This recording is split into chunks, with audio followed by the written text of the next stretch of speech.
மாணவர்கள் அனைவருக்கும் என் அன்பு கலந்த வணக்கம். தொல்காப்பியம் சொல்லதிகாரத்தின் 6வது இயலான வினையியலில் வினை சொற்களின் பொது இயல்புகள், உயர்தனை வினைகள், அஃறிணை வினைகள், விரவு வினைகள் குறித்து கடந்த பல வகுப்புகளில் நாம் உரையாசிரியர்களின் உரை வழியாகவும் மொழிநூல் வல்லுநர்களின் மொழிநூல் வழியாகவும் பார்த்தோம். இன்றைய வகுப்பில் தொல்காப்பியம் சொல்லதிகாரத்தின் வினையியலில் நிறைவு பகுதியாக காலமயக்கம் குறித்து தொல்காப்பியர் சொல்லக்கூடிய செய்திகளை பார்க்க இருக்கின்றோம். தொல்காப்பியர் வினையியலில் வினை சொற்களை திணையின் அடிப்படையில் பாகுபடுத்துகின்ற பொழுது 3ஆக பாகுபடுத்துகின்றார். உயர்தனை வினை சொற்கள், அஃறிணை வினை சொற்கள், விரவு வினை சொற்கள் என்று 3ஆக பாகுபடுத்துவதை நாம் சென்ற வகுப்புகளில் பார்த்தோம். இன்றைய வகுப்பில் அங்கன 3ஆக பகுத்து சொல்லக்கூடிய வினை சொற்களில் விரவு வினையாக வரக்கூடிய வினை சொற்களாக 8 வகைகளை தொல்காப்பியர் குறிப்பிடுகின்றார். அந்த 8 வகை விரவு வினைகளுள் ஒன்றுதான் செய்து வாய்பாட்டு விரவு வினை.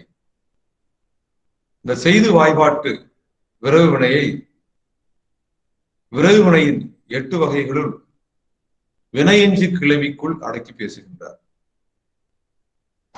விரவு வினை 8 என்று குறிப்பிடுகின்றார். 8 வகைகள்ல ஒன்றுதான் வினையெஞ்சி கிளவி. வினையெஞ்சி கிளவியினுடைய வகைகள்ல ஒன்றுதான் செய்து என்ற வாய்பாட்டு விரவு வினை என்பது. இந்த செய்து என்ற வாய்பாட்டு விரவு வினை அதனுடைய பொதுவான இலக்கணம் என்ன என்பது குறித்து தொல்காப்பியர் சொல்லக்கூடிய செய்தியை நாம் வினையெஞ்சி கிளவி குறித்து நடத்துகின்ற பொழுது பார்த்தோம். அதாவது செய்து வாய்பாட்டு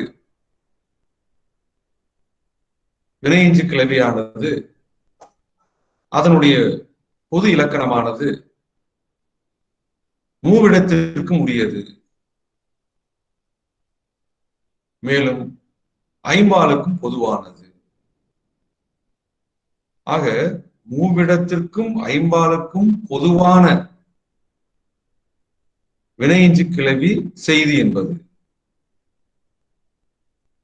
வினையெஞ்சி கிளவிகள் அனைத்துமே மூவிடத்திற்கும் ஐம்பாலுக்கும் பொதுவானது. அதுல செய்தி என்பது அந்த பொது இலக்கணத்தை உடையது, மூவிடத்திற்கும் ஐம்பாலுக்கும் பொதுவானது என்பதை நாம் ஏற்கனவே பார்த்திருக்கோம். அந்த செய்தி என்று சொல்லக்கூடியது சிறப்பு இலக்கணமாக பார்க்கின்ற பொழுது என்ன காலம் உணர்த்த வரும்? இந்த செய்து என்ற வாய்ப்பாட்டில் வரக்கூடிய வினையெச்சம் இறந்த காலத்தை உணர்த்தக்கூடியது என்பதை பார்த்தோம்.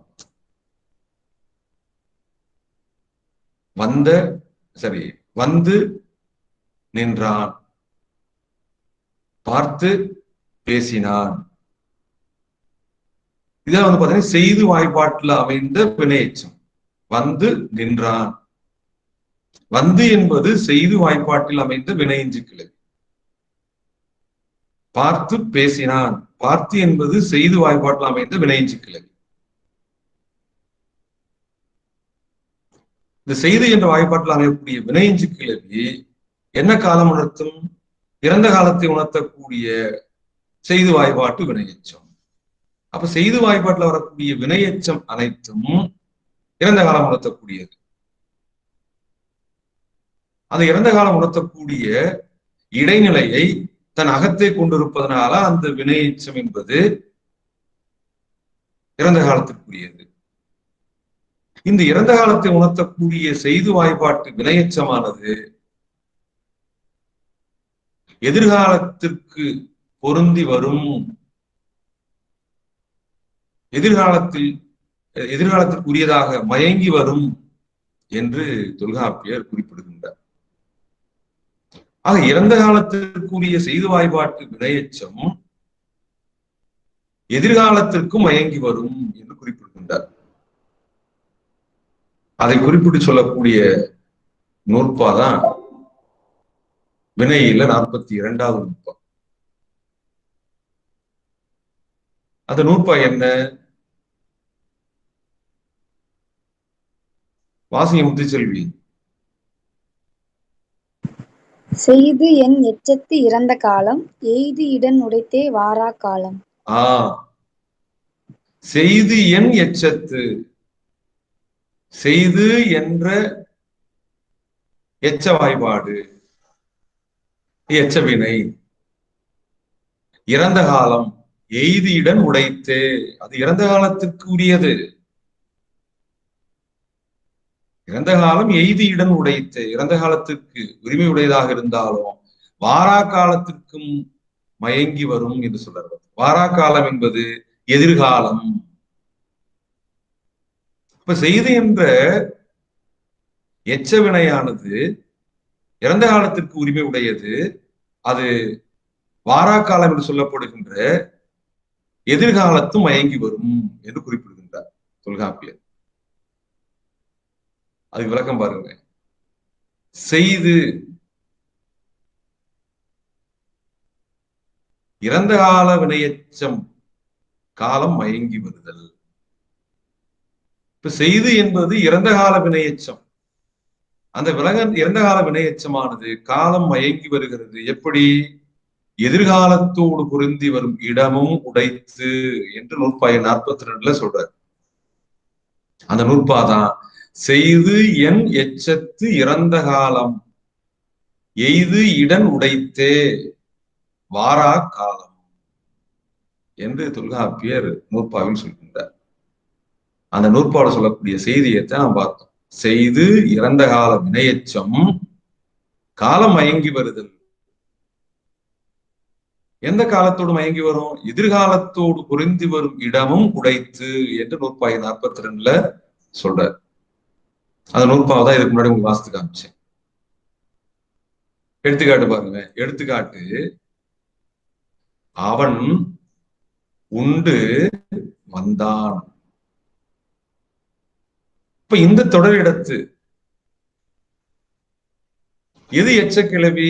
உண்டு என்பது எச்சக்கிழவி. அப்ப எச்சம்னா என்ன வாய்பாடு எச்சம்? செய்து வாய்பாடு எச்சம். இந்த செய்து என்ற வாய்பாடு எச்சம் எதை தழுவி வருகிறது? வினையை தழுவி வருகிறது. ஆகவே இந்த செய்து வாய்பாடு எச்சமானது வினை எச்சம், வினையெஞ்சு கிளவி. என்ன காலத்துக்கு உரிமை உடைத்தா வருகிறது? இறந்த காலம் உணர்த்திற்று. செய்து வாய்பாடு இறந்த காலம் உணர்த்தியது.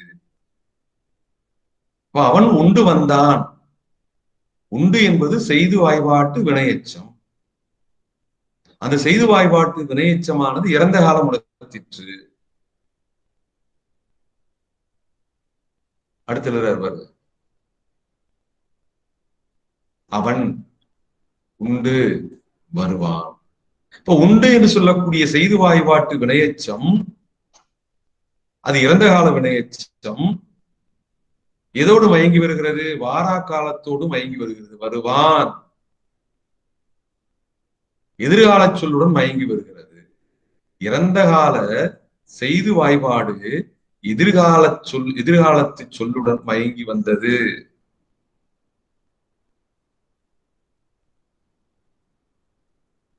சேனாவரையர் தரப்பு எடுத்துக்காட்டு இது. நீ உண்டு வருவாய். இந்த தொடர் நீ உண்டு வருவாய். இன்னொரு தொடரையும் சேனாவரை எடுத்துக்காட்டு சொல்றாரு. நீ உழுது வருவாய். அப்ப உண்டு என்பதும் உழுது என்பதும் செய்து வாய்பாட்டு எச்சக்கிழவி. என்ன எச்சக்கிழவி? வினையெஞ்சு கிளவி.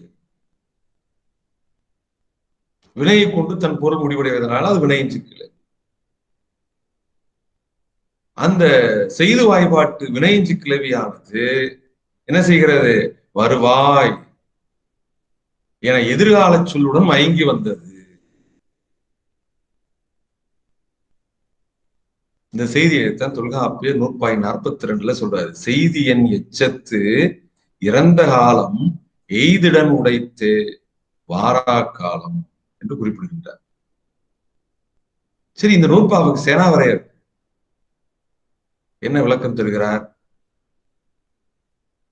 அவர் எழுதுறார், செய்தி என் எச்சத்து இறந்த கால எய்திடன் உடைத்து வாரா காலம் என்ற நூற்பாவுக்கு விளக்கம் எழுதுகின்ற பொழுது இதன் பொருள்,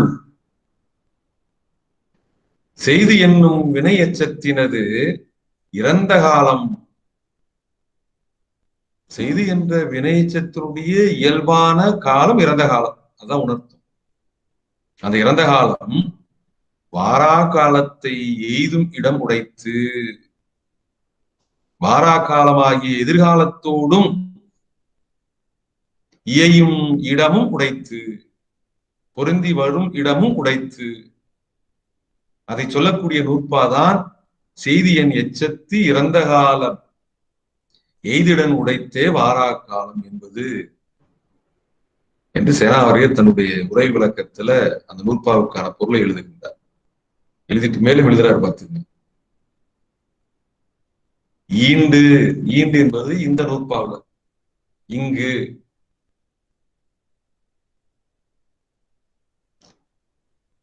செய்தி என் எச்சத்து இறந்த காலம் என்றது,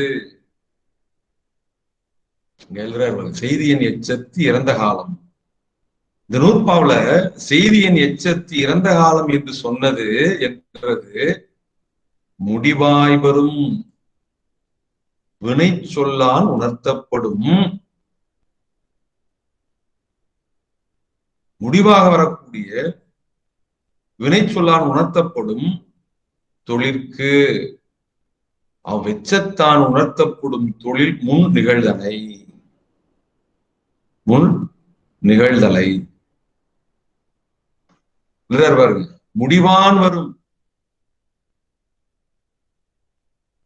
உண்டு வந்தான், வந்தான் என்பது முடிவான் வரும் வினை சொல்லால் உணர்த்தப்படும் தொழிற்கு, அந்த வந்தான் அந்த வினை சொல்லால் உணர்த்தப்படும் தொழில் வருதல் தொழிற்கு அவ் எச்சத்தான் உணர்த்தப்படும் தொழில் முன் நிகழ்தலை.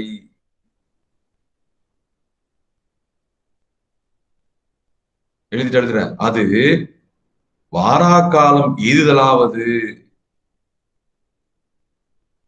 அந்த செய்தி என்று சொல்லக்கூடிய இறந்த கால செய்து வாய்ப்பாட்டு அந்த எச்சம் தொடர் அது வாரா காலம் எய்துதலாவது அம்முன் நிகழ்வு சிதையாமல் அவ் எச்சம் எதிர்காலத்து வருதல் சொல்லிட்டு அதுக்கு உதாரணம் கொடுக்கிறாரு பாருங்க. நீ உண்டு வருவாய், நீ உழுது வருவாய் என செய்து எச்சம், செய்து என்ற எச்சம் அது செய்தன் எச்சம் பொருள் சிதையாமல் எதிர்காலத்து வந்தவாறு கண்டுகொள்க.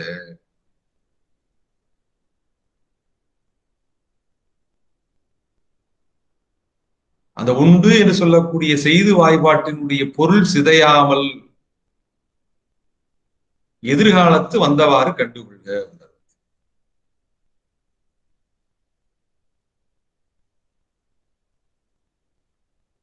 அடுத்த எய்திடன் உடைத்தே வாரா காலம் என்றதனால் உண்டு வந்தான் உழுது வந்தான் என அவ் எச்சம், என்ன எச்சம்? செய்து வாய்பாட்டு வினை எச்சம். உண்டு உழுது இரண்டும் செய்து வாய்பாடு வினை எச்சம்.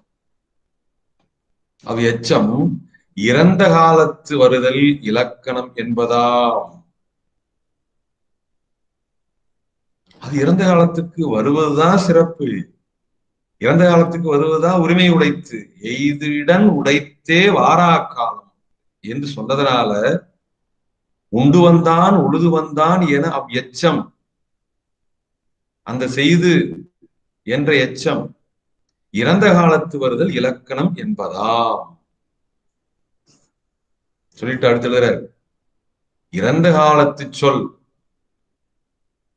எதிர்காலத்து வந்ததாயினும் அமைக என காலவழு அமைத்தவாறு என்று எழுதுறார். ஆக தொல்காப்பியர் வினையியல்ல கால மயக்கம் பற்றி பேசுகின்றார். அப்படி பேச வருகின்ற பொழுது முதலாவதாக செய்து என்ற வாய்பாட்டு வினையெச்சமானது இறந்த காலத்திற்குரியது. அது எதிர்காலத்து மயங்கி வரும் என்பதை நூற்பாயின் 42 குறிப்பிடுகின்ற அந்த நூற்பாதான் செய்தி என் எச்சத்து இறந்த காலம் எய்திடன் உடைத்தே வாரா காலம் என்று சொல்கின்றார். அதுக்கு எடுத்துக்காட்டுல நாம் பார்த்தோம். அவன் உண்டு வந்தான், செய்து வாய்பாடு இறந்த காலம் உணர்த்தியது. அவன் உண்டு வருவான், உண்டு என்று சொல்லக்கூடிய செய்து வாய்பாட்டு எச்சக்கிழவி அது இறந்த காலம் உணர்த்தக்கூடியது. அதனால இறந்த கால செய்து வாய்பாடு எதிர்காலத்து சொல்லுடன் மயங்கி வந்தது. சேனாவரை சொல்லக்கூடிய எடுத்துக்காட்டு, நீ உண்டு வருவாய், நீ உழுது வருவாய். உண்டு உழுது இவை இரண்டும் செய்து வாய்பாடு வினையிஞ்சு கிளவி, இவை இரண்டும் இறந்த காலத்துக்கு உரிமை உடையவை. இந்த உண்டு உழுது இவை இரண்டும் எதிர்காலத்து சொல்லுடன், அதாவது வருவாய் என்று சொல்லக்கூடிய எதிர்காலத்து சொல்லுடன் மயங்கி வந்தது என்று விளக்கம் தருகிறார். ஆக கால மயக்கம் குறித்து முதல் செய்தியாக செய்து வாய்பாடு வினையிஞ்சு கிளவி இறந்த காலம் உணர்த்தினாலும் அது எதிர்கால சொல்லுடன் மயங்கி வரும் என்பதை பார்த்தோம். அடுத்து கால மயக்கம் பற்றி தொல்காப்பியர் சொல்லக்கூடிய இரண்டாவது செய்தி செய்யும் என்னும் முற்றுச்சொல். செய்யும் என்னும் முற்றுச்சொல்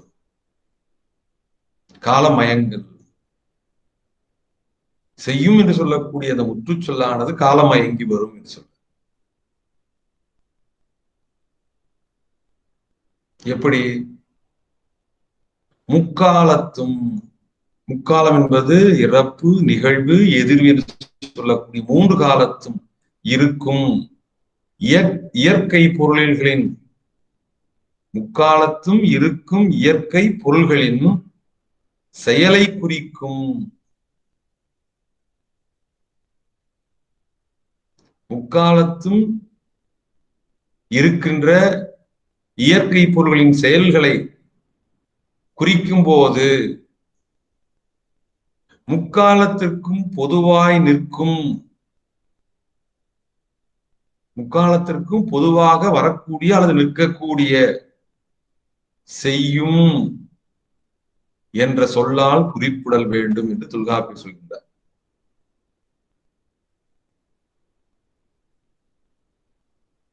செய்யும் என்பது பேரஞ்சுக்கிலேயே படிச்சிருக்கோம்.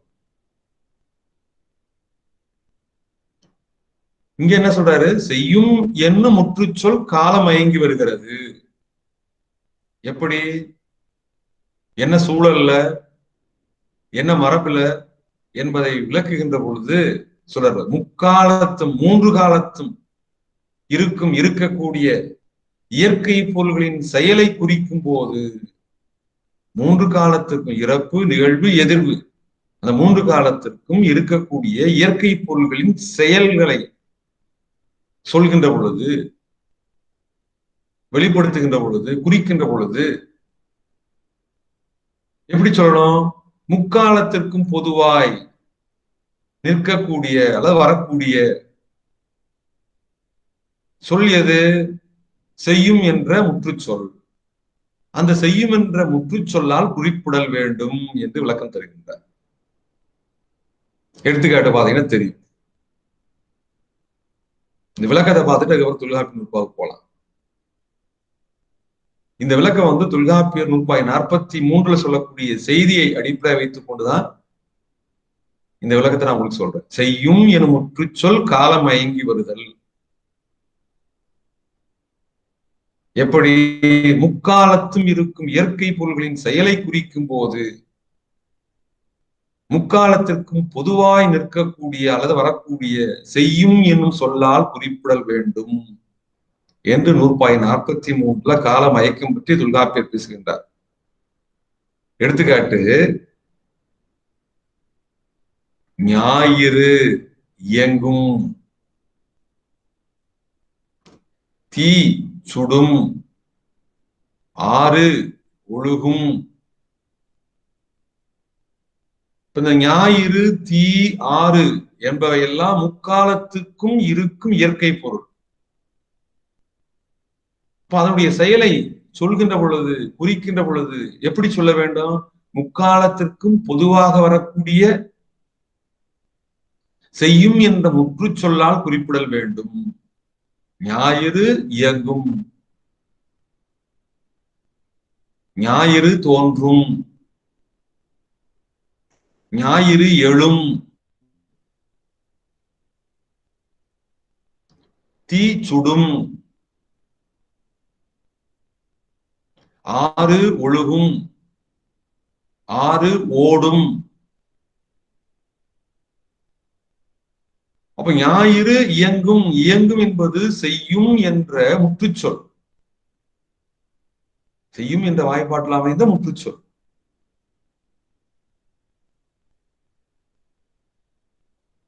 மூன்று காலத்திற்கும் உடைய அந்த இயற்கை பொருளை நாம் சொல்கின்ற பொழுது, அதனுடைய செயலை சொல்கின்ற பொழுது, முக்காலத்திற்கும் பொதுவாக இருக்கக்கூடிய செய்யும் என்பது இறப்பு, நிகழ்வு, எதிர்ப்பு, அந்த மூன்று காலத்திற்கும் பொதுவாக வரக்கூடிய சொல்தான் செய்யும் என்ற முற்றுச்சொல். அந்த வாய்ப்பாட்டில் அமைப்பிய முற்றுச்சொல் அதுலதான் சொல்லணும் என்று சொல்றாரு. ஞாயிறு இயங்கும், ஞாயிறு தோன்றும், ஞாயிறு எழும், தீ சுடும், ஆறு ஒழுகும் என்று சொல்றாரு. பார்த்து இன்னும் மேலும் சில எடுத்துக்காட்டு பார்த்தோம். மலை நிற்கும், மலை எப்பொழுதும் நின்று கொண்டு இருக்கும். பார்த்துக்க, அது நிற்கும், அது தோன்றி, அதற்கு அழிவு என்பது இல்லை. மலை நிற்கும் இயற்கை பொருள், அவருடைய செயலை சொல்கின்ற பொழுது முக்காலத்திற்கும் பொதுவான செய்யும் என்ற சொல்லால் குறிப்பிடல் வேண்டும் என்று தொல்காப்பியர் சொல்ல வருகின்றார். அடுத்து சொல்றாரு, திங்கள் இயங்கும் என்றார். திங்கள் இயங்கும் என்று சொல்றார். ஆக நிகழ்காலத்திற்குரிய செய்யும் என்னும் வாய்பாட்டு முற்று சொல் வினையியல்ல ஒரு இடத்துல சொல்றார். செய்யும் என்ற வாய்பாட்டு முற்றுச்சொல் நிகழ்காலத்திற்குரியது என்று சொல்கின்றார். அந்த சொல் என்ன செய்தான், இயற்கை பொருள்களின் அப்ப நிகழ்காலத்திற்கு உரிய செய்யும் என்ற வாய்பாட்டு முற்றுச்சொல் இங்கு மூன்று காலத்திற்கு மயங்கி வருகிறது. அது நிகழ்காலத்திற்குரியது. ஆனா இயற்கை பொருளை சொல்லும் இடத்து, அதனுடைய செயலை குறிக்கும் இடத்து மூன்று காலத்திற்கு மயங்கி வருகிறது. இயற்கை பொருள்களின் செயலை குறிக்கும் இடத்து முக்காலத்திற்கும் மயங்கி வரும். எது? நிகழ்காலத்திற்குரிய செய்யும் என்னும் வாய்பாடு முற்றுச்சொல். எடுத்துக்காட்டு என்ன? மலை நிற்கும், திங்கள் இயங்கும், ஞாயிறு இயங்கும், தீ சுடும், ஆறு ஒழுகும். இதுதான் தொல்காப்பியர் 143 சொல்லக்கூடிய செய்தி. உரையாசிரியர்கள் தரக்கூடிய விளக்கத்தையும் தொகுத்து இந்த குறிப்பாக உங்களுக்கு நான் கொடுத்திருக்கேன். இப்ப பாருங்க, நூற்பாவை பார்த்தீங்கன்னா உங்களுக்கு தெளிவா புரியும். 143 சொல்றாரு, செய்யும் என்ற வாய்வாட்டு முற்றுச்சொல் என்ன காலத்திற்குரியது? நிகழ்காலத்திற்குரியது. அப்ப நிகழ்காலத்திற்குரிய அந்த செய்யும் எனும் வாய்பாடு முற்றுச்சொல் இயற்கை பொருளுடைய செயலை குறிக்கும் இடத்து முக்காலத்திற்கு மயங்கி வரும் என்ற செய்தியைத்தான் 143 தொல்காப்பியர் குறிப்பிடுகிறார். அந்த நூற்பா வாசிங்க தீபன்.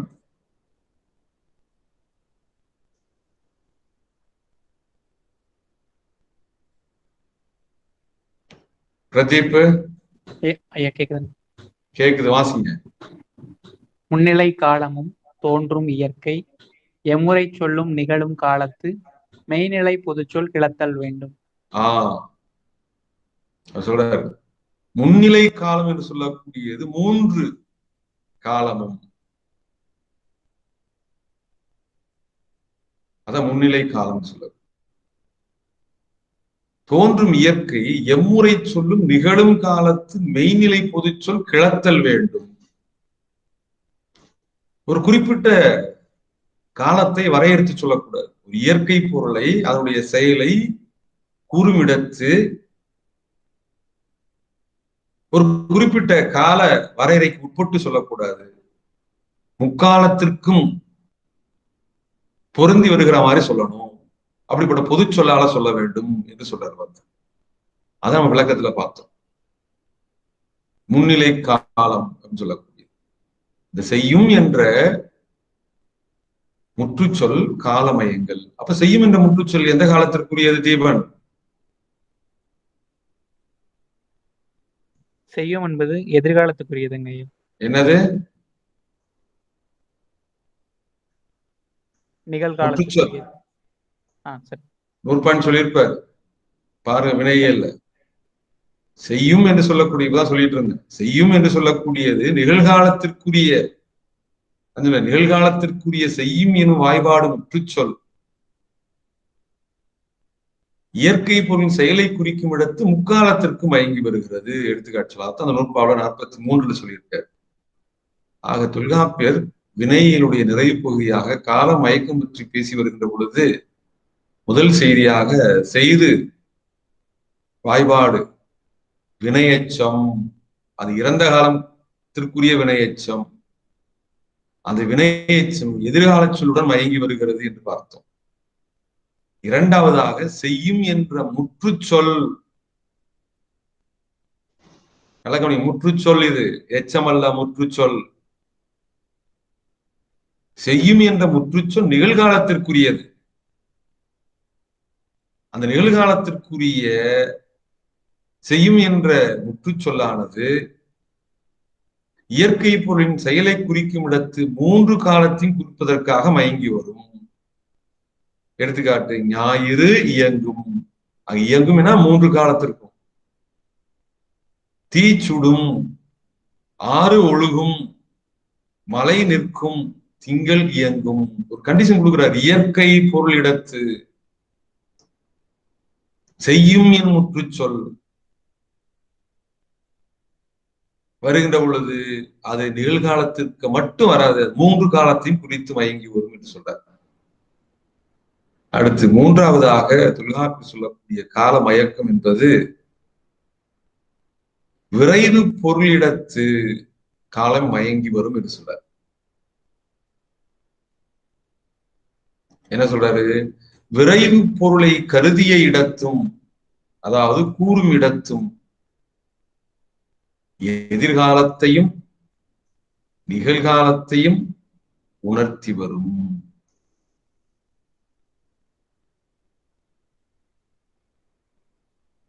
வினை சொற்பொருண்மை, அதாவது நிகழ்ச்சிகளை இறந்த கால குறிப்போடு கூறுதல்.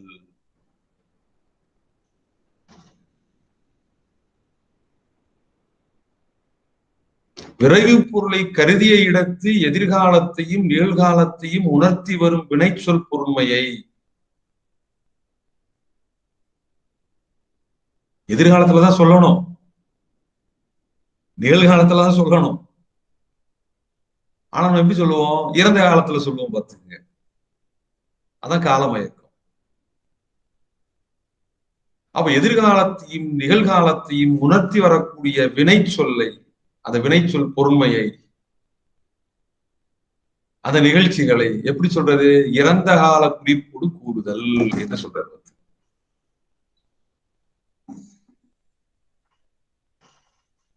நூற்பாயம் 44 தொல்காப்பியர் சொல்லக்கூடிய செய்தி இதுதான். விரைவு பொருளை கருதிய இடத்தும் கூறும் இடத்தும் எதிர்காலத்தையும் நிகழ்காலத்தையும் உணர்த்தி வரும் வினைச்சொற் பொருண்மையை, அதாவது நிகழ்ச்சியை இறந்த கால குறிப்போடு கூடுதல் என்று சொல்றாரு. எடுத்துக்காட்டு பார்த்தீங்கன்னா புரியும். நீ நிறைய இந்த சொல்ல பயன்படுத்திட்டு இருக்கோம். கொண்டு வா என ஆசிரியர் கூறும்போது, சாவி சுப்பிரமணியம் தொல்காப்பிய தெளிவுரை என்று ஒரு சிறு கையடக்க பிரதி போட்டிருக்காரு, எல்லாருக்கும் புரியுற மாதிரி. அதுல தரக்கூடிய எடுத்துக்காட்டு, கொண்டு வா என ஆசிரியர் கூறும்போது வந்துவிட்டேன் என விரைவு கருதி நிகழ்காலத்தை இறந்த காலத்தால் கூறுதல். கொண்டு வா அப்படின்னா நீங்க வந்துட்டு இருப்பீங்க, எப்படி சொல்லணும்? வருகிறேன்னு சொல்லணும். அங்க என்ன பண்ணுவீங்க? அந்த விரைவு பொருள் கருதி சீக்கிரம் வந்துட்டு இருக்கீங்களா, விரைவு பொருள் கருதியா சொல்லுவீங்க, அதை இறந்த காலத்துல சொல்லுவீங்க. அப்ப நிகழ்காலத்தை இறந்த காலத்தால் கூறுதல் காலமயக்கம். எதன் காரணமாக? விரைவு கருதி. ஒன்று இல்ல, நாம வீட்டுல உட்கார்ந்து தேர்வு எழுதிட்டு இருப்போம், மணி 1 ஆயிருக்கும். உடனே அம்மா கூப்பிடுவாங்க, என்னம்மா சாப்பிடலையா? அப்ப அந்த இடத்துல சொல்லுவேன், வருவேன் அப்படின்னு சொல்ல மாட்டோம். எதிர்காலத்தை இனிமேல் வர்றேன் அப்படின்னு சொல்ல மாட்டோம். வருகிறேன் நிகழ்காலத்தையும் சொல்ல மாட்டோம். அப்ப என்ன சொல்லுவோம்? டக்குன்னு அப்பதான் பேனெல்லாம் எடுத்து வச்சுட்டு இருப்போம், முடிச்சுட்டு இந்த வந்துட்டேமா அப்படின்னு சொல்லுவோம். அப்ப நிகழ்காலத்திலையும் சொல்லாம எதிர்காலத்திலையும் சொல்லாம இறந்த காலத்துல சொல்றது எதன் காரணமாக? விரைவு காரணமா. சில பேர் ஊருக்கு கிளம்புறதுக்கு பல்லானது, திருமண நிகழ்ச்சி போறதுக்கு வீட்டுல இருந்து 10 பேர் இருக்காங்க, 10 பேரும் பேருந்துல ஏறிட்டு இருப்பாங்க, ஒரு வேன் இதுல ஏறிட்டு இருப்பாங்க. அப்ப எல்லாருமே ஏறின உடனே, என்னங்க வரலையாங்க அப்படின்வாங்க. இந்தா வந்துட்டேன் அப்படின்னா பாத்துங்க, அவர் வந்துட்டு இருக்காரு நிகழ்காலம், அது இனிமேல் வரப்போறாரு எதிர்காலம். ரெண்டுலயுமே சொல்லாம எப்படி சொல்றது? இறந்த காலத்துல சொல்றது விரைவா. இந்த கூட்டிட்டு இந்த வந்துட்டேன் அப்படின்னா பாத்து, இந்த ஏறிட்டேன் அப்படின்னா பாத்து, ஏறுகிறான். நிகழ்காலத்தை நம்ம இறந்த காலத்தை வந்துட்டேன், எழுதிட்டேன், பேசிட்டேன், நான் எல்லாமே கிளம்பி போயிட்டு இருப்போம். அப்ப என்ன பண்ணுவாங்க? வீட்டுல 2 பேர் பேசிட்டு இருக்காங்க, என்னங்க வரலையா அப்படின்னா, பேசிக்கிட்டே இருப்பாங்க, நிகழ்காலத்துல இருப்பாங்க. இந்த பேசிட்டே வர்றேன்னு பேசிட்டே வர்றேன்னு சொல்லுவாங்க பாத்துங்க. ஆனா பேசிட்டு இருப்பாங்க, நிகழ்காலத்துல இருப்பாங்க. அதான் சொல்றாரு பாத்து, விரைவு கருதி. விரைவு பொருளை கருதிய இடத்து எதிர்காலத்தையும் நிகழ்காலத்தையும் உணர்த்தி வரும் வினை சொற்பொருண்மை. அந்த நிகழ்ச்சிகளை இறந்த கால குறிப்போடு கூறுதல். எடுத்துக்காட்டு, கொண்டு வா என ஆசிரியர் கூறும்போது வந்துவிட்டேன் என விரைவு கருதி நிகழ்காலத்தை இறந்த காலத்தால் கூறுதல். நீ தேர்வு எழுதிட்டு இருப்பீங்க, தேர்வுக்கான அந்த கால எல்லை முடிஞ்சிருக்கும், 3 மணி நேரம் முடிஞ்சிருக்கும். அப்ப நீ எழுதிட்டே இருப்பேன். அப்ப ஆசிரியர் கேட்பாரு, என்னப்பா முடிச்சிட்டியா அப்படின்னு கேட்பாரு. முடிச்சிட்டேன் சொல்லுவீங்க, ஆனா எழுதிட்டு இருப்பீங்க. நீ நிகழ்காலத்துல சொல்லி முடிச்சிட்டேன் இறந்த காலத்துல சொல்லுவீங்க. கொண்டு வாப்பான்னு சொல்லி பேப்பர் கேட்பாரு ஒருத்தங்க, அவரு இந்த வந்துட்டேன் ஏன்னு சொல்லுவீங்க. அப்பதான் எந்திரிச்சிருப்பீங்க நீங்க நிகழ்காலத்துல, இந்த வந்துட்டேங்க. கொடுக்கலையா அப்படின்னு கேட்பாரு ஒருத்தங்க, நீ அது வரை கொடுத்துருக்க மாட்டீங்க, என்ன பேப்பர் எல்லாம் தரமாட்டேன்னு கேட்பாரு. இந்த தந்துட்டேன், அப்பதான் தர போறீங்க. அதான் விரைவு கருதி. இப்ப விரைவு கருதி வருகின்ற பொழுது எதிர்கால வினைச்சொல் பொறுமையும் நிகழ்கால வினைச்சொல் பொறுமையும் இறந்த கால குறிப்போடு கூடுதல் காலம் மயங்கி வருவது என்று 144 தொல்காப்பியர் பேசுறாரு பார்த்துங்க. அது சொல்லக்கூடிய நூற்பாதான் இந்த பிரதீப்.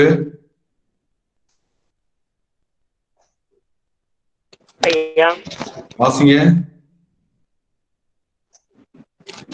வாரா காலத்தும் நிகழும் காலத்தும் ஓராங்கு வரும் வினைச்சொற்கிளவி இறந்த காலத்து குறிப்போடு கிளத்தல் விரைந்த பொருள என்பனார் புலவர். விரைந்த பொருளை என்பனார் புலவர். விரைந்த பொருள் அதுங்க குறிப்பு அவங்க சொல்லி பார்த்துங்க. விரைவு பொருளை கருதிய இடத்து, அது விரைந்த பொருளை விரைவு பொருளை கருதிய இடத்து வாரா காலத்தும் என்று சொல்லக்கூடியது எதிர்காலம்.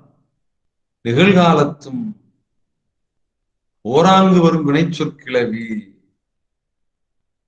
எதிர்காலத்தும் நிகழ்காலத்தும் குறிப்பிடம் கொடுத்திருக்க, எதிர்காலத்தும் நிகழ்காலத்தையும் உணர்த்தி வரக்கூடிய வினைச்சொற்பொருண்மை. அந்த வினை சொற்கிளவி. இறந்த காலத்து குறிப்போடு கிளத்தல் என்மனார் புலவர். இறந்த கால குறிப்போடு கூறுதல் என்று சொல்லுவர் என தொல்காப்பியர் ரூபம் அமைக்கிறார்.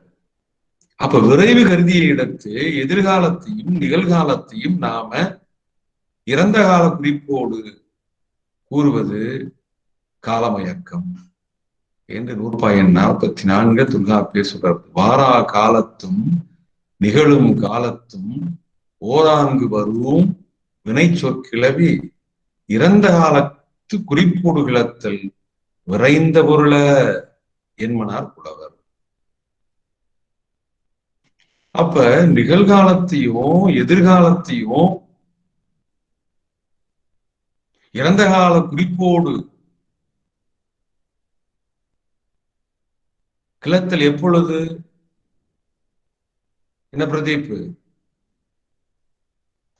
விரைந்த பொருள். விரைவு பொருளை கருதிய இடத்து அந்த விரைந்த பொருளை தொல்காப்பியர் விரைந்த பொருளை என்று சொல்றார் பார்த்து. அதே போல சென்ற நூற்பாவில பார்த்தோம், 43ஆம் நூற்பாவில செய்யும் என்ற அந்த முற்றுச்சொல் நிகழ்காலத்திற்குரியது. ஆனா அது 3 காலத்திற்கு மயங்கி வரும். எப்பொழுது பிரதீப்? அந்த சூரியன் உதிக்கும் அந்த மாதிரி.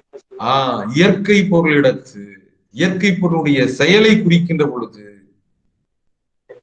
சூரியன் உதிக்கும், பருதி எழும், நிலவு தோன்றும், திங்கள் இயங்கும், படிச்சோம் ஞாயிறு இயங்கும், படிச்சோம் மழை நிற்கும், தீ சுடும்,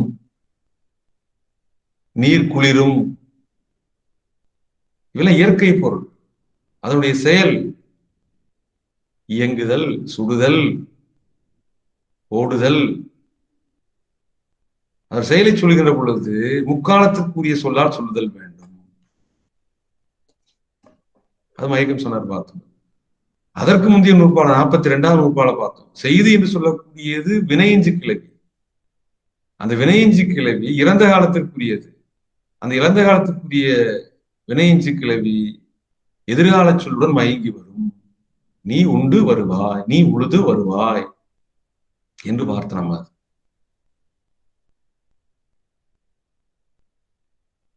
அதுக்கடுத்து 4ஆவதா சொல்லக்கூடிய செய்தி காலமயக்கத்துல எதிர்காலத்திற்குரிய வினை சொற்பொருண்மை.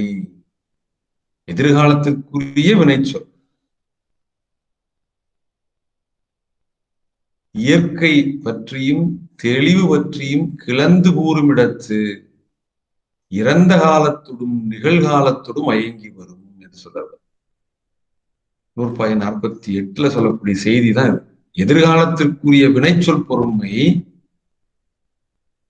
இயற்கை பற்றியும் தெளிவு பற்றியும் கிளந்து கூறும் இடத்து இறந்த காலத்தோடும் நிகழ்காலத்தோடும் மயங்கி வரும்.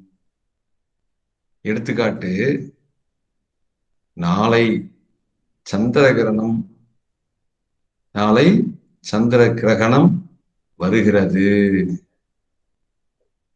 நிகழ்காலத்துல சொல்றாரு. நாளை என்பது எதிர்காலம். எதிர்காலத்திற்குரிய வினைச்சொல் பொருண்மை இயற்கை பற்றியும் தெளிவு பற்றியும். இது தெளிவு. சந்திரன் நாளைக்கு தான் வரப்போறது என்பது என்னது? தெளிவா தெரியுது, நமக்கு உறுதியா தெரியுது, அறுதியா தெரிகிறது.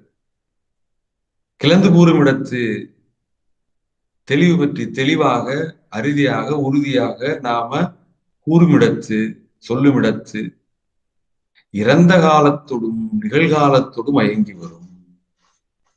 இந்த இடத்துல பாத்தீங்கன்னா நிகழ்காலத்தோடு மயங்கி வந்திருக்கிறது. நாளை சந்திர கிரகணம் வருகிறது.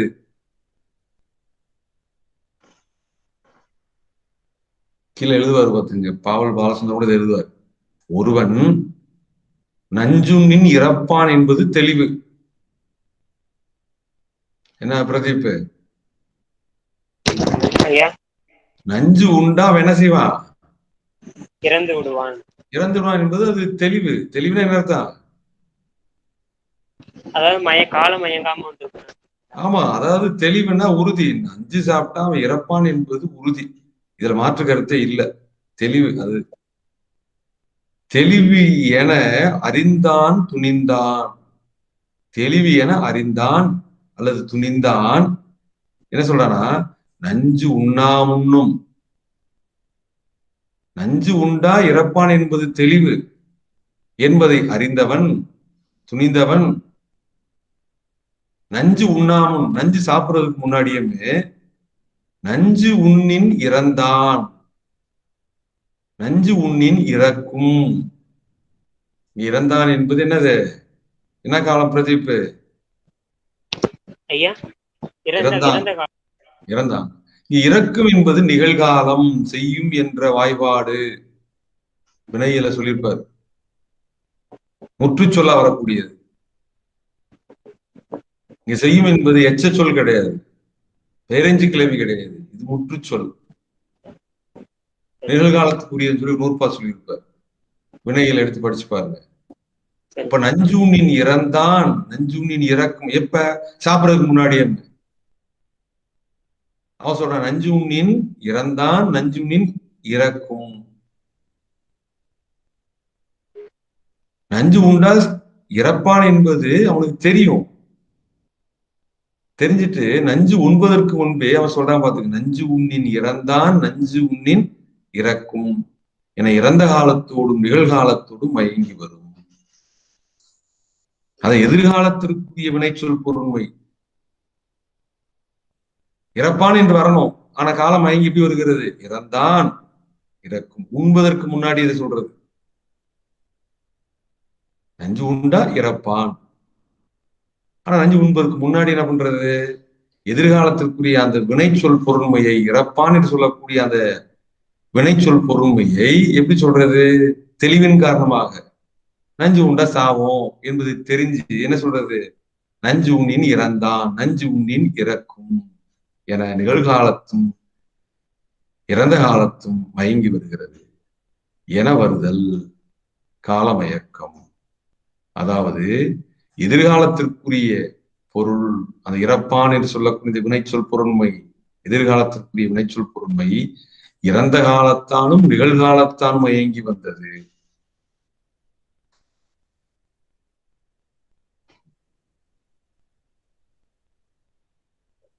அப்ப இந்த நான்காவது கால மயக்கமா என்ன சொல்றாரு? எதிர்காலத்திற்குரிய வினைச்சொல் பொறுமையானது இயற்கை பற்றி கூறுமிடத்தும் தெளிவு பற்றி கூறுமிடத்தும் இறந்த காலத்தோடும் நிகழ்காலத்தோடும் மயங்கி வரும். நாளை சந்திரகிரணம் வரும் சொல்லியிருக்கலாம். நாளை சந்திரகிரணம் வருகிறது என்று சொல்லக்கூடியது நிகழ்காலத்துல சொல்றது. நாளை என்பது எதிர்காலம், இங்கே நிகழ்காலத்துல சொல்லக்கூடியது. நாளை வரும் என்பது நமக்கு தெளிவா தெரியும்.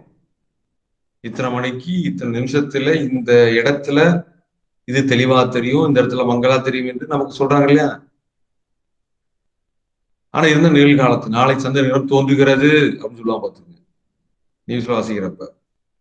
அப்ப நாளைன்னு சொன்னா அவன் வந்து எதிர்காலத்துல தானே சொல்லணும், இவன் என்ன நிகழ்காலத்துல சொல்றான்,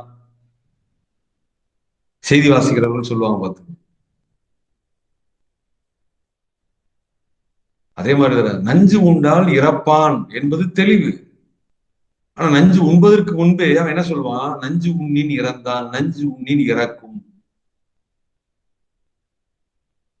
அந்த இறப்பான் என்று சொல்லக்கூடிய அந்த எதிர்காலத்திற்குரிய வினைச்சொல் பொருண்மை தெளிவின் காரணமாக இறந்த காலத்தோடும் நிகழ்காலத்தோடும் மயங்கி வருகிறது என்று சொல்றார் பார்த்து. மேல் விளக்கத்திற்கு நீ உரையாசனுடைய உரையை எடுத்து படிச்சு பாருங்க. அந்த உரையத்தினா அவங்க சுருக்கி கொடுத்திருக்கேன் பார்த்துங்க.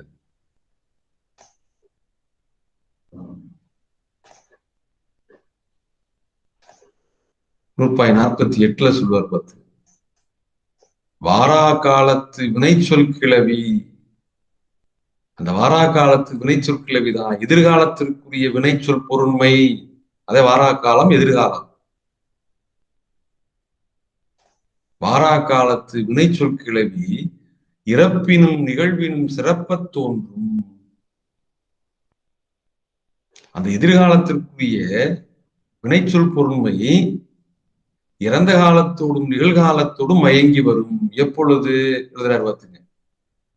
இயற்கையும் தெளிவும் கிளக்கும் காலை, இயற்கை பற்றியும் தெளிவு பற்றியும் சொல்லும் இடத்து. காலைனா இடத்து, பொழுது, அந்த இடத்து. வாரா காலத்திற்குரிய வினைச்சொற்களை இறப்பின் நிகழ்வும் சிறப்ப தோன்றும். வாரா காலத்திற்குரிய வினைச்சொற்களை என்பது எதிர்காலத்திற்குரிய வினைச்சொல் பொருண்மை இறந்த காலத்தோடும் நிகழ்காலத்தோடும் சிறப்ப தோன்றும், மயங்கி வரும் என்று சொல்றார். அடுத்தது காலம் மயக்கம் பற்றி நிறைவாக தொல்காப்பியர் சொல்லக்கூடிய 5வது செய்தி மயங்கு மொழி கிளவி என்று சொல்லக்கூடியது. நூற்பாயின் 50-51 விளக்குகின்றார். என்ன செய்தி விளக்குகின்றார்? காலம் மயங்கும் வினை சொற்கள், அதாவது முக்கால வினை சொற்களும் மயங்கி வருதல், 3 கால வினை சொற்களும் மயங்கி வர்றது ஒரு தொடர்ல. இறப்பு, நிகழ்வு, எதிர்வின்னு சொல்லக்கூடிய அந்த முக்கால வினை சொற்களும் மயங்கி வருதல் என்று சொல்றாங்க. நீங்க பாவலர் பாலசுந்தரம், சேனாவரையர், சினார்க்கினியர், தேவிச்சிலை போன்ற உரைகளை நீ எடுத்து படிச்சு பார்த்தீங்கன்னா இன்னும் நிறைய இதுக்கான விளக்கங்கள் கிடைக்கும். பார்த்து இந்த கால மயக்கம் நிறைய நமக்கு இன்றைக்கும் வழக்கில் பயன்படுத்திட்டு விரைவு பொருளை நான் ஒவ்வொரு நாளும் பயன்படுத்திட்டு இருக்கோம். விரைவு பொருளை நம்ம கால மயக்கத்தை இந்த மயங்கு மொழி கிளவி என்று சொல்லக்கூடிய கால மயக்கத்தை நூற்பாயின் 50-51 தொல்காப்பியர் விளக்குகின்ற பொழுது முக்கால வினை சொற்களும் மயங்கி வருவதை பற்றி விளக்குகின்றார். அந்த முக்கால வினை சொற்களும் எப்படி மயங்கி வரும்? எடுத்துக்காட்டு, இவர் பண்டு இப்பொழில் அகத்து விளையாடுவார். பண்டு இறந்த காலம் உணர்த்தக்கூடிய ஒரு பெயர் சொல்லு, அந்த பொறுமை தரக்கூடிய பெயர் சொல் பண்டு. விளையாடுவார் இது எதிர்காலம். அடுத்து நாங்கள் முன்பு இங்கு விளையாடுவோம். முன்பு சென்ற காலத்தை, முடிந்த காலத்தை சொல்லக்கூடியது. விளையாடுவோம் வாராக்காலம், எதிர்காலத்தை சொல்லக்கூடியது. அப்ப இறந்த காலம் எதிர்காலம் மயங்கின இந்த தொடர்பு. அடுத்த உனக்கு அடுத்த மாதம் கடிதம் எழுதுகிறேன். அடுத்த மாதம் எழுதுகிறேன். அடுத்த மாதம் எதிர்காலம், எழுதுகிறேன் நிகழ்காலம். இந்த ரெண்டும் மயங்கி வருகிறது. எதிர்காலம் நிகழ்காலம் இந்த தொடரிடத்துல மயங்கி வந்ததை பார்க்க முடிகிறது. அதே மாதிரி இவள் பண்டு இப்பொழிலகத்து விளையாடும். பண்டு அந்த இறந்த கால பொருண்மை உணர்த்தக்கூடிய சொல். விளையாடும் நிகழ்கால பொறுமை உணர்த்தக்கூடிய சொல். அப்ப இறப்பும் நிகழ்வும் மயங்கின. நாளை வரும், நாளை எதிர்கால பொறுமை உணர்த்தக்கூடிய சொல். வரும் என்பது நிகழ்கால பொறுமை உணர்த்தக்கூடிய சொல். அப்ப எதிர்காலமும் நிகழ்காலமும் மயங்கின. அதை சொல்றார் பார்த்து. இது மயங்கு மொழி என்று சொல்றார் பார்த்து. காலம் மயங்கி வரக்கூடிய வினை சொற்கள், முக்கால வினை சொற்களும் மயங்கி வருதல். நூற்பாயின் 50-51 விளக்குகின்றார். மேலும் இதற்கான விளக்கத்தை நீங்க உரையாசிரியர்களுடைய உரை விளக்கத்தை நீ எடுத்து படிச்சு பாருங்க. நூற்பா எழுதுறாரு பார்த்துங்க 50-51. இறப்பு எதிர்வே ஆயிரு காலமும் சிறப்ப தோன்றும் மயங்கு மொழி கிளவி. ஏனைய காலமும் மயங்குதல் வரையார். ஏனைய காலம் என்பது இறப்பு எதிர்ப்பு என்பதை 5வது நூற்பால சொல்லிட்டார்.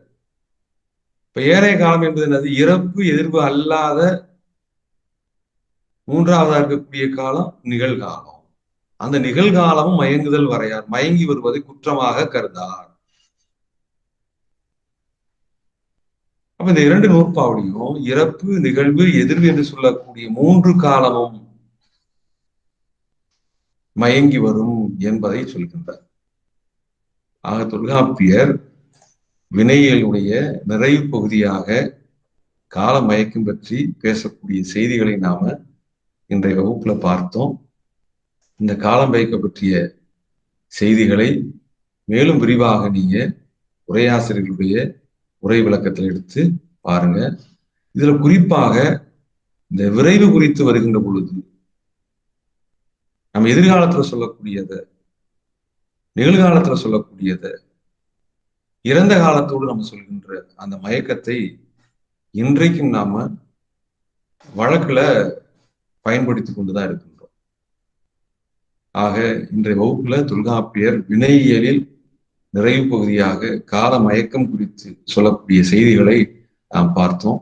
இத்துடன் தொல்காப்பியத்தினுடைய 6வது இயலான வினையியல் நிறைவு பெற்றது. அடுத்த வகுப்பிலிருந்து தொல்காப்பியத்தின் 7வது இயலான, அதாவது சொல்லதிகாரத்தின் 7வது இயலான இடையியல் குறித்து நாம் பார்க்கலாம். நன்றி, வணக்கம்.